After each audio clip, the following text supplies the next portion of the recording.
What's going on, guys? So this is a very unique video because not because I'm looking like Stevie Wonder. Nah. I never really thought I would find myself doing another tech review ever again. But these things are absolutely amazing. These Rayban Metas are absolutely amazing. So I picked these up. They went on sale for like $263, and before I bought them on Amazon, I wanted to check to see if they were anywhere in my area that were available, and Best Buy had them. So I went on down to Best Buy, checked them out. They had quite a few different frames to try on. That was on Friday. And I picked up the Wayfarers, and wow, absolutely amazed. I think this is gonna be like an initial impression video. So my initial impressions of this was I really didn't have any expectations because I've never used anything like these before. And I've never owned a pair of Ray-Bans ever. So I picked up the polarized lenses with intent to pick up some different lenses, transitional lenses, prescription later on. Well, hopefully pretty soon. But I didn't want to pay the extra money for the transitions directly from Rayban because I know I'm going to switch them out. So right now the polarized worked really well. They work really good, especially out in the sun. You don't get too many like weird looking rainbow effects on many things, especially not in my car or my dash or anything like that, which is good. Some screens look kind of weird, like my main screen that I have here looks fine. My other screen looks pretty dark, and so that, you know, it is what it is. But I'm also inside. So I was gonna say that I believe that the most impressive feature that I've encountered on this device is, let me see if I can turn on the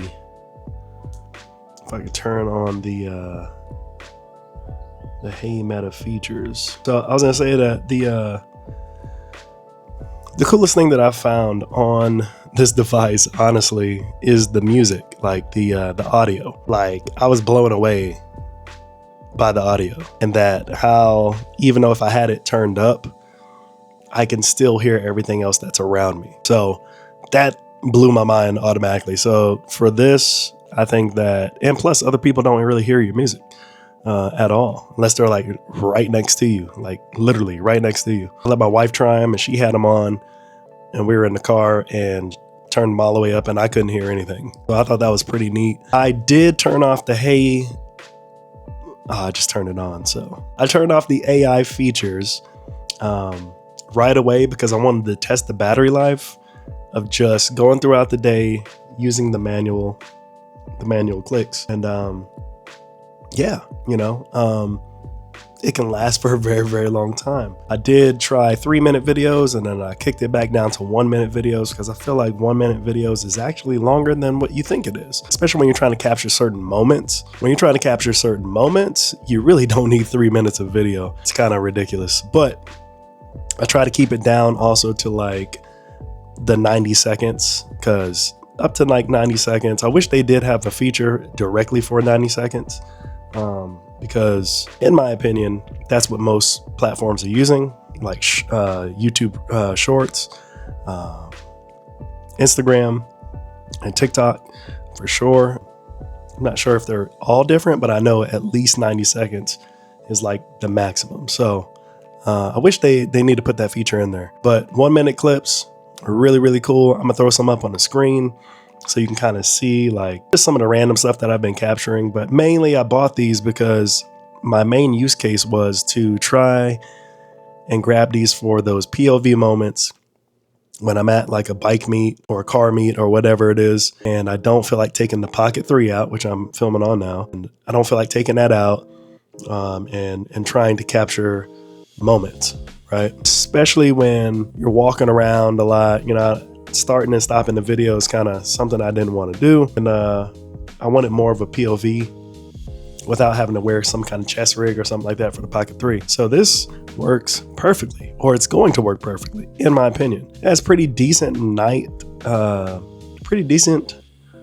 video around sunset. I haven't tried it out in like completely dark settings. Obviously, no, I don't think really any video is really going to be good. The only thing that I've seen that really looks good in the dark, again, at like a bike meet or something like that, where you have very little light from like the lampposts and stuff like that, is the Pocket 3. It looks really, really good. But man, I am actually really, really impressed with what it can capture, the photos that it takes, sound quality.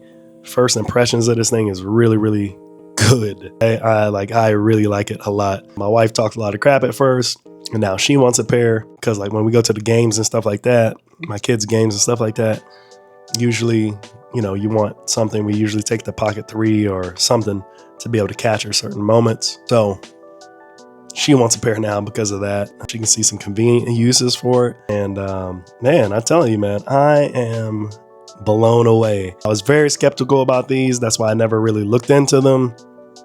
I kind of let some of the negative stuff and some of the positive stuff kind of influence my decision not to ever get them at first. But having them now, they're not for everybody, right? They're not for everybody. I think that you need to get these if you have an intended use purpose. Again, my intended use purpose was for like BTS of like bike scenes and stuff like that, or you know, you meeting up with the fellas and stuff like that. Take the helmet off, put the glasses on, you know what I'm saying, and you can capture little moments here and there. You can capture pictures here and there, and have it synced to your phone and uploaded to stories, all that good stuff that you want. That's kind of what I got it for. Now I'm using it more for like just random vlogging. I think today I went live on Instagram with these, and man, works really, really well. The only thing that I wish these had right now was I wish that you can go live on YouTube with these. I think that would be a complete game changer. Yeah, it would be a real game changer if you can go live on YouTube. So,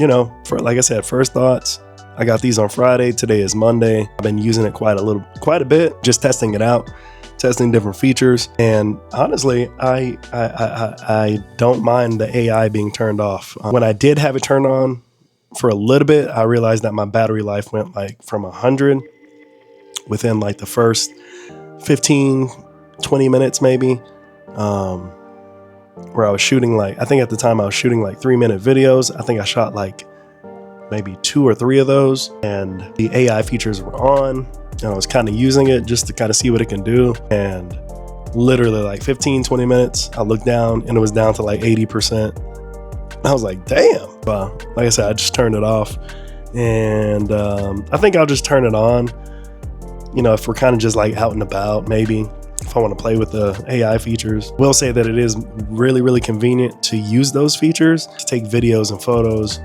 when you just don't want to manually press the button, you know what I mean? The LED light doesn't bother me at all. As you can see, it is now recording. People just kind of are curious about it if they do see it and they're in close proximity, like, oh, why is it lighting up? But, you know, thankfully it doesn't light up when you're doing every single thing, but I think it's pretty cool. I don't know. I don't understand why everybody's trying to block it out. I think it's kind of creepy if you're trying to record stuff and you don't want people to know. Like, I don't know, it just seems a little shady to me. And, you know, and even if somebody does ask you, are you recording? Like, it shouldn't really matter. Honestly, it shouldn't matter. Like, yeah, I'm recording. Everybody's recorded these days. You know, everything is recorded. You know what I mean? It's crazy. So the fact that people are still weirded out by it, to me, it doesn't make any sense. First thing that happens when any kind of accident or any kind of altercation happens, everybody pulls out their phones and starts recording anyway. I don't hear anybody saying, don't record me. So, yeah, these things are amazing. I would say I'm going to give these a little bit more time, use them a little bit more, a lot more actually. And I am going to get some accessories for it, an external charger. There's nothing wrong with the case at all. There's nothing wrong with the case. The only thing I don't like about the case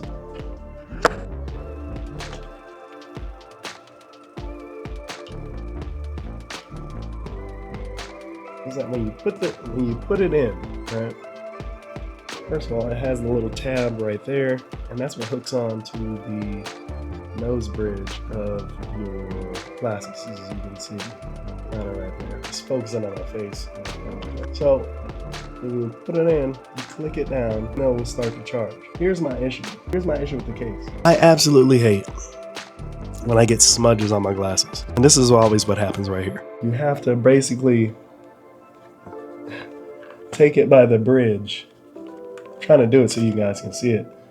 And try to grab it by the frame. And it doesn't work all the time. In my case, I have like big hands. It just doesn't work very well for me. And I always end up with like smudges and stuff on the glasses. I completely hate that when it comes to glasses. I don't know why. It just bothers me. So I'm gonna buy the external charger and just use this when I'm out and about. When I have to, I always keep the little microfiber towel with me. But as far as like just being home, I want to be able to put it on the dock, and when I take it off, I don't have to worry about smudging up the lenses or anything like that. And I'm probably gonna get some of the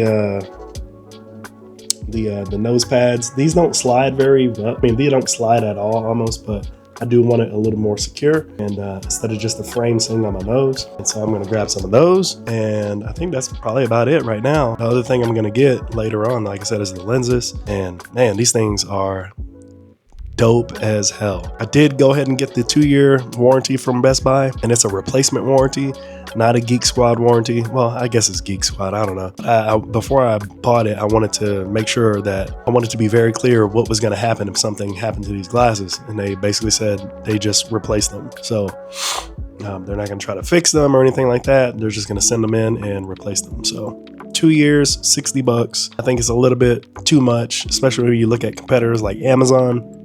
And you can get the 2-year warranty for like $35 or $30. I don't know why Best Buy is stinging people so damn hard, but that's one of the things that I hate about Best Buy, which is usually why, to me, they're like my last resort if I have to get anything, because they just charge too much. But anyways, I'm going to test these things out a lot more. Like I said, I don't think I've ever had the battery below like 70% since I've been using these. Honestly, when I'm not using the features, I forget that these are AI glasses, because they block out the light so well. They're just really comfortable to wear. I haven't had any kind of ear fatigue or any kind of soreness around my ears or anything like that. And literally, I always forget that these are smart glasses. Literally, that's how good they are. And it's just so convenient when you realize, holy crap, these are smart glasses.